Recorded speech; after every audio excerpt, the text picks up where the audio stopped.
স্বপ্ন ছিল বৈধভাবে কাজ করে পরিবারের সচ্ছলতা ফেরাবেন, কিন্তু বাস্তবতা ভিন্ন। দেশেও দালালের প্রলোভনে সৌদি আরবে গেলেও কাজ না পেয়ে দিশেহারা বহু বাংলাদেশি।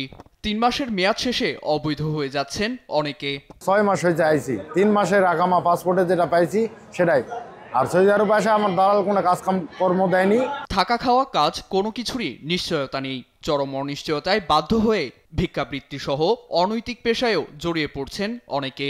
৫ টাকা দেয়, একটু রুটি খাই, এরপরে আবার এই জোরের নামাজ পড়তে হইয়ে কেউ ১০ টাকা দেয়, তো ভাত খাই।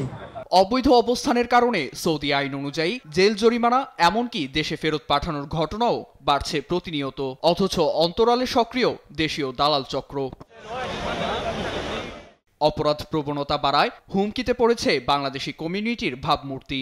দালাল চক্রের বিরুদ্ধে কঠোর ব্যবস্থা নেওয়ার দাবি জানান প্রবাসীরা। বিশেষ করে অনুরোধ করব দূতাবাস এবং বাংলাদেশ সমবাজার প্রবাসী কল্যাণ মন্ত্রণালয় এই ধরনের ব্যবসায়ীদেরকে আমরা প্রতিহত করতে পারি।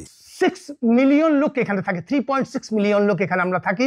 আমরা বাংলাদেশ এমবেসির দৃষ্টি আকর্ষণ করছি, যদি না দেখা হয় ভালো করে, তাহলে আমরা যারা পুরানা আছি 30 বছর 40 বছর ধরে এখানে যারা আছি, তারা থাকা খুব কঠিন হয়ে যাব।